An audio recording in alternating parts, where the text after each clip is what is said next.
తాడేపల్లిలో వైసీపీ అధినేత జగన్ మాట్లాడుతున్నారు. లైవ్ లో చూద్దాం. ఎవరికైనా కూడా కలుగుతాయి సామాన్యుడి పరంగా ఆలోచన చేస్తే. ఎందుకనంటే రాష్ట్రం అన్నది ఒక గవర్నమెంట్ అన్నది చేయాల్సిన రొటీన్ కార్యక్రమాలు, చేయాల్సిన రొటీన్ బాధ్యతలు, maintenance of law and order ఇవాళ లేదు. ప్రజాస్వామ్యయుతంగా గొంతు విప్పే పరిస్థితి ఈ రోజు లేదు. రెడ్ బుక్ రాజ్యాంగం అని అంటా ఉన్నారు. ప్రజాస్వామ్యయుతంగా గొంతు విప్పితే ఆ గొంతును నలిపేస్తా ఉన్నారు. ప్రజలకు అభివృద్ధి లేదు, ప్రజలకు సంక్షేమం లేదు, రెండే లేవు. ఎకానమీ పరిస్థితి చూస్తే తిరోగమనం. దేశంతో కంపేర్ చేస్తే రాష్ట్ర ఎకానమీ తిరోగమనంలో ఉంది.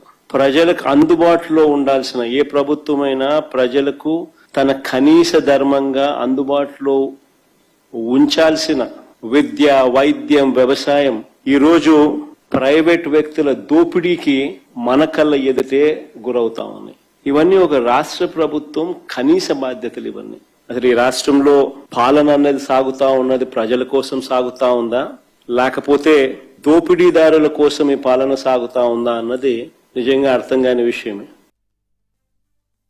రైతులకు అందాల్సిన ఎరువులు బ్లాక్ మార్కెట్ చేస్తూ ఈరోజు స్కాములు కనిపిస్తా ఉన్నాయి. దాన్ని నిరసిస్తూ మా పార్టీకి సంబంధించిన నాయకులు, కార్యకర్తలు రైతులకు తోడుగా నిలబడుతూ రైతుల పక్షాన రైతులతో కలిసి ఆర్డీఓలకు నిన్న అర్జీ ఇచ్చే కార్యక్రమం చేశారు.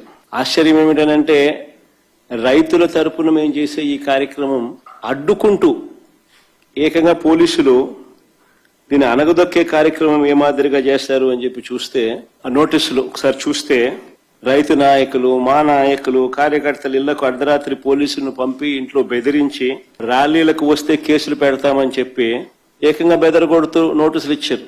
కాకాని గోవర్ధన్కి ఇచ్చిన నోటీసు అది. కురసాల కన్నబాబు, ఈ పక్క లేళ్ల అప్పిరెడ్డికి ఇచ్చిన నోటీసు, అంబటి రాంబాబుకి ఇచ్చిన నోటీసు, అపక అనంత వెంకటరామరెడ్డికి ఇచ్చిన నోటీసు. రైతుల తరపున రైతులకు తోడుగా వైఎస్ఆర్ కాంగ్రెస్ పార్టీ నాయకులు పార్టిసిపేట్ చేస్తే ఇచ్చిన నోటీసులు నేను మీకు చూపిస్తా ఉన్నా. ఏం తప్పు అని అడుగుతా ఉన్నా.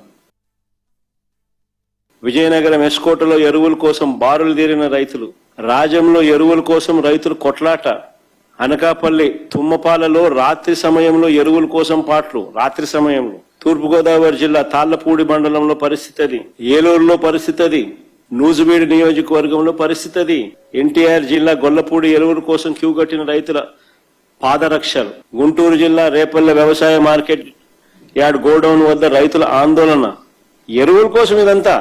సోమందపల్లిలో పిఎస్సి వద్ద పరిస్థితి, అన్నమయ్య జిల్లా మదనపల్లిలో క్యూ లైన్ లో పరిస్థితి, చిత్తూరు జిల్లా కుప్పం సొంత నియోజకవర్గం, చంద్రబాబు నాయుడు సొంత నియోజకవర్గంలో పరిస్థితి అది.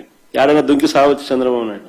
కనీసం కుప్పంలో కూడా కనీసం రైతులు, కనీసం ఆయన సొంత కాన్స్టిట్యున్సీ రైతుల పరిస్థితి అట్టుందనంటే. వ్యవసాయ శాఖ మంత్రి కాన్స్టిట్యున్సీ శ్రీకాకుళం జిల్లా మంత్రి అచ్చెన్నాయుడు నియోజకవర్గం టెక్కలిలో పరిస్థితి అది, క్యూ లైన్లలో. ఇద్దరు ఏదైనా బాయోగి ఏదైనా చూసుకొని దుంకుతే బెటర్. మా